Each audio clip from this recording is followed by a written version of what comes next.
Imagine someone walking into your life, calm and kind at first, but slowly, quietly, turning your entire world upside down. What if the man giving you compliments and gifts wasn't just being generous, but was quietly making you the center of his obsession? In today's story, we're diving into the life of a young woman who never imagined that a stranger walking into her cafe on a rainy evening would become the most intense and terrifying chapter of her life.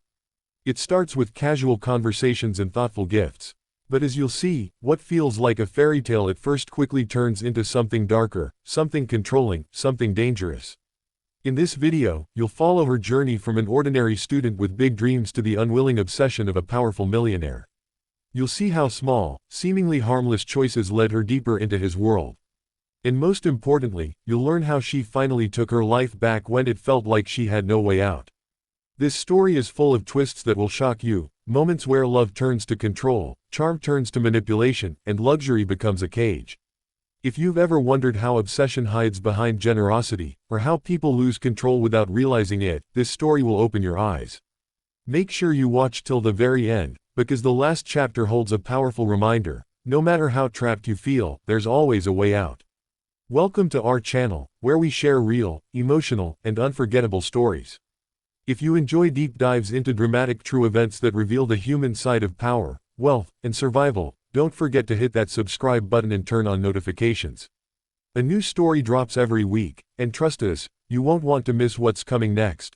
It was just another rainy evening, and I was halfway through my shift at the cafe near campus. Nothing felt different. The usual customers came in, students studying, couples whispering over coffee, people rushing in to get warm and dry. I was tired but used to it. Balancing school and work wasn't easy, but I had dreams, and they didn't wait for perfect timing. I was doing what I could, saving up little by little, hoping someday all this effort would lead to something better. He walked in like he didn't belong in this part of town. Tailored coat, polished shoes, no umbrella, but not a drop of rain on him. I noticed him the moment he stepped inside. He wasn't just rich, he looked untouchable. But he smiled softly, nodded at the hostess, and asked to be seated near the window. My section. At first, I thought it would be one of those quick interactions. Maybe a guy stopping in before a meeting or waiting for someone. But he ordered slowly, taking time to look over the menu like he actually cared. When I brought his coffee, he looked at me, not in that uncomfortable way some men do, but with genuine interest. Like he wanted to say something but didn't want to make it weird. I smiled politely, the way I was trained to, and asked if he needed anything else. He said no, thanked me, and just watched the rain for a long time. He stayed for almost an hour. Barely touched his drink, didn't take out a phone. Just sat there, glancing at me from time to time. I tried not to overthink it. Some people are just quiet. When he finally got up to leave, he placed his check on the edge of the table. I didn't even look at it until he was gone. That's when I saw it, a $100 tip on a $12 coffee and a small note written in clean, confident handwriting: "You deserve more than this." I froze. Was it a joke? A pickup line? I had no idea what to make of it. I showed my coworker, who immediately said I should Google him. But I didn't even know his name. And for some reason, I didn't want to make it a big deal. I kept the note in my apron pocket, unsure if I felt flattered or freaked out. 3 days later, he came back. Same spot, same calm smile. This time, he greeted me by name. I didn't remember telling him that, but maybe he overheard it during my last shift. Still, it caught me off guard. He ordered tea this time and asked simple questions: how long I'd been working there, what I was studying. Nothing too personal, nothing threatening. Just light, easy talk. His voice was low, smooth. His tone was warm but controlled. It was like talking to someone who always knew exactly what to say, and when to stop. I tried to keep things professional. But I was curious. He didn't act like a regular customer. And I noticed how the other tables looked at him. People noticed him. Even the manager came over just to ask if everything was to his liking. Before he left, I worked up the courage to ask for his name. He smiled like he was waiting for me to ask and said, "Nathaniel." Nathaniel Cross. I had no idea who that was. But later that night, I searched online, and what I found shocked me. Nathaniel Cross wasn't just wealthy. He was one of those tech geniuses you hear about in business magazines. Built his first app at 19. Sold his second company for millions before turning 30. Quiet, private, no social media. but respected, and rich beyond imagination. I didn't understand why someone like him would be interested in a college waitress. Maybe he was just being kind. Maybe he saw something in me. Or maybe, and I didn't want to admit this, maybe he had a reason I couldn't see yet. But that night, lying in bed with the rain still tapping at the window, I read his note again. "You deserve more than this." It echoed in my mind. I didn't know it then, but that was the beginning of everything. He started showing up more often. At first, it felt like a coincidence. I'd leave class and see his car parked nearby. Or he'd walk into the cafe on a day I wasn't even scheduled, casually saying he was in the area. Part of me wanted to believe it was chance. But deep down, I knew it wasn't. I tried not to overreact. He hadn't done anything wrong. Not really. He still spoke kindly, still asked about my day like he cared. He never pushed, never crossed a clear line. But there was something in the way he watched me. Like I was a puzzle he had almost solved, but not quite. Then the gifts started arriving again. Bigger this time. A new phone, yours looked slow, the note read. Designer shoes in the exact size I wore. Things I'd never even mentioned, yet somehow, he knew. I returned them, told his assistant it was too much. But they kept coming. And when I told Nathaniel directly, he smiled like I was joking and said, "It makes me happy to see you taken care of." I began feeling anxious more often. I'd check over my shoulder walking home. My phone started acting strange, messages going unread, apps crashing. I thought it was a glitch until my ex-boyfriend, Liam, showed up angry one afternoon. He said someone had been threatening him, sending him emails from a fake account. Ugly things. Warnings to stay away from me. I was shocked. I swore I hadn't done it. But I saw the messages with my own eyes. They mentioned details no one else knew. Personal things. The worst part. One of them had been sent from my old email, an address I hadn't used in years. That night, I asked Nathaniel directly, needing to believe he would deny it. That he'd laugh and say it wasn't him. But he didn't. He looked at me with the same calm, collected expression and said, "I didn't want anyone to hurt you. He treated you terribly. I was just protecting you." My heart dropped. He said it like it was logical. Like this was normal. I tried to back away. Told him I needed space. I even avoided the cafe, took time off school. But then, suddenly, my college tuition was paid in full. My landlord called and said someone had taken care of the next 6 months' rent. My boss got a donation to the cafe, under my name. And all I kept hearing was Nathaniel's voice in my head, "Just stay close." I felt like I was drowning in favors I didn't ask for. Like every part of my life was being rewritten, controlled, replaced by his version of what I needed. My friends started pulling away. They said I was acting different. That I didn't talk about anything except him, or how confused I felt.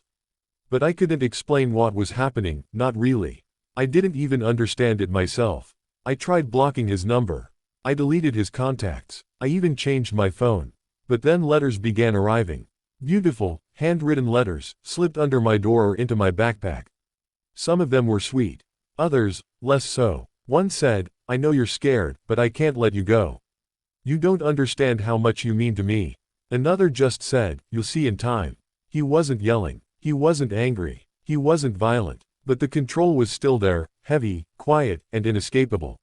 I didn't know what to do. If I reported him, what would I say? That a millionaire was giving me too many gifts.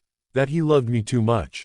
It didn't sound real, even to me. But it was real. Too real. I started to feel like a puppet in someone else's story. Like my choices were just an illusion. Every time I tried to pull away, he found another way in. Through people, places, or promises. And with each step, I felt myself disappearing just a little more. He didn't raise his voice. He didn't force me to do anything. But somehow, I was no longer free. He told me it was just for my safety. That the neighborhood I lived in wasn't secure enough. That someone like me deserved better. His voice was gentle, persuasive. He said I could stay in one of his penthouses for a while, just until things calmed down. He made it sound like an offer, not a command. But deep down, I knew saying no wouldn't change anything. So I said yes. The building was beautiful, sleek, modern, and way too quiet. The elevator opened straight into the apartment. There was no key, no traditional lock, just a security code I didn't choose. The first time I walked in, it felt like stepping into someone else's life. Everything was perfect, too perfect. Expensive furniture, huge windows, a kitchen I'd never use. Even the books on the shelves were ones I had mentioned in passing. The place looked like it had been built just for me, but I never asked for any of it. At first, I told myself to enjoy it. After all, I had been struggling. This was a chance to rest. To feel safe. That's what I tried to believe. Until I noticed the cameras. They were small, tucked into corners. One in the living room. Another in the hallway. One above the front door. I asked Nathaniel about them. He smiled and said, "You can never be too careful." I nodded. But inside, I felt a chill. He visited often. Sometimes announced, sometimes not. He never asked if it was a good time, he just arrived. He brought food, gifts. He always made it seem like he was doing something thoughtful. But over time, I realized I wasn't allowed to make decisions anymore. He decided what we ate, what we watched, even what clothes were delivered to the apartment. I hadn't bought anything for myself in weeks. I told him I needed air. He handed me a keycard that worked only for the building gym and the rooftop garden. I asked if I could go for a walk, just around the block. He said he'd feel better if I didn't go alone. I offered to call a friend. He said he didn't trust them. That's when it hit me. I wasn't in a home. I was in a cage made of silk and glass. The apartment was soundproof. I learned that one night when I screamed into a pillow just to test it. Nothing. The walls didn't echo. The windows didn't open. And the door, the main door, locked automatically after 10 seconds. I didn't know the code. Only he did. One day, I pretended to feel sick. I thought if I showed signs of breaking down, he might back off. Instead, a doctor showed up at the door. A private physician, paid for, obviously, by Nathaniel. He examined me without asking many questions and left me a prescription. For what, I wasn't sure. The days started to blur. I slept too much, or not at all. I stopped checking the time. Stopped checking my phone. He had replaced it with a new one when I moved in, saying my old one was outdated. But this new phone only had a few contacts. Mostly people who worked for him. I started hiding things. Notes to myself. Thoughts I couldn't say out loud. I didn't know who might be listening. Sometimes I heard faint static when I spoke on the phone. Sometimes the lights flickered when I sat by the window for too long. I felt like the walls were watching me. Judging me for being ungrateful. I told him I wanted to leave. That I was grateful, but I missed my life. He just looked at me, confused. Why would you want to go back to that struggle?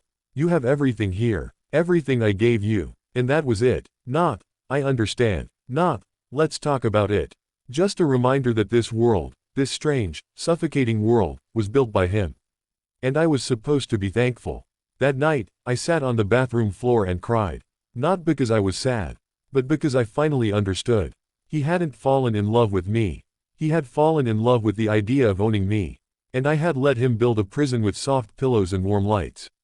But if I had walked in, I could walk out. I just needed a plan. One he wouldn't see coming. I started pretending.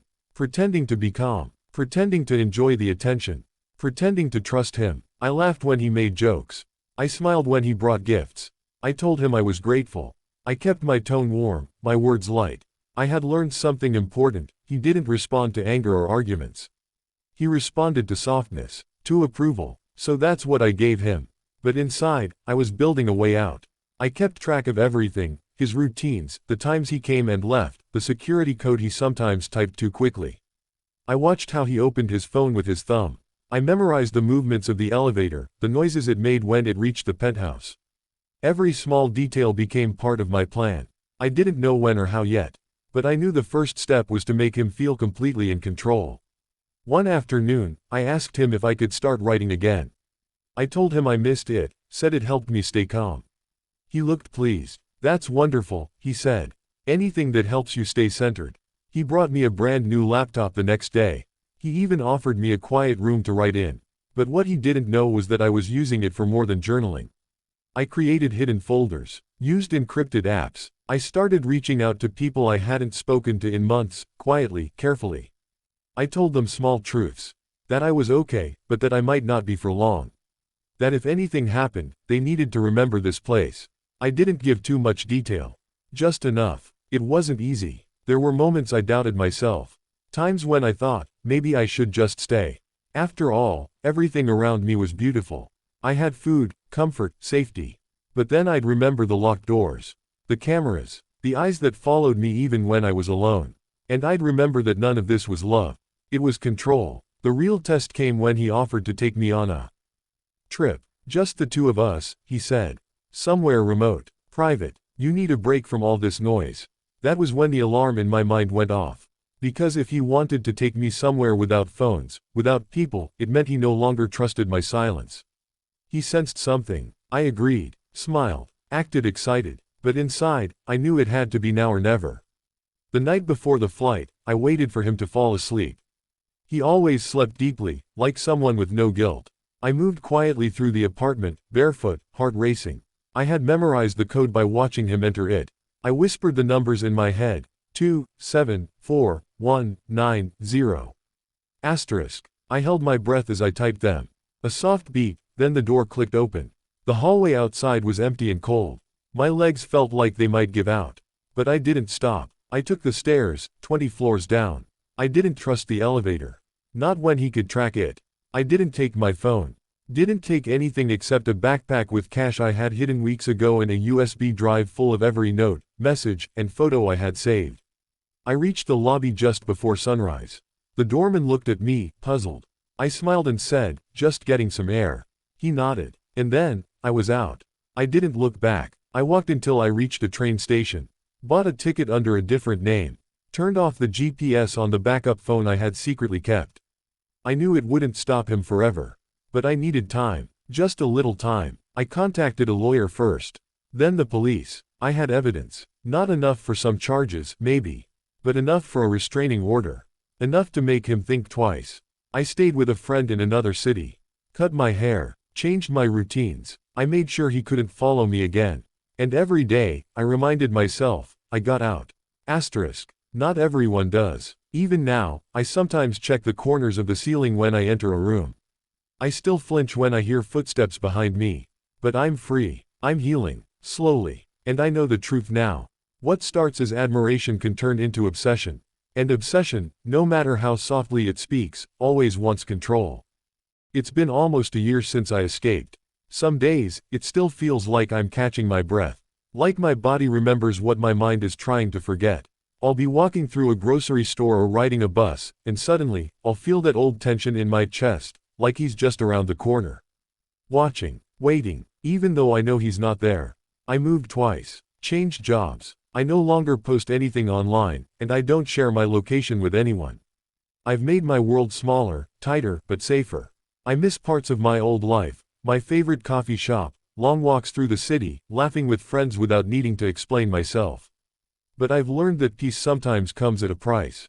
And I'm willing to pay it. I still think about him. Not because I miss him. I don't. But because I try to understand how it happened. How someone could disguise control as care so easily.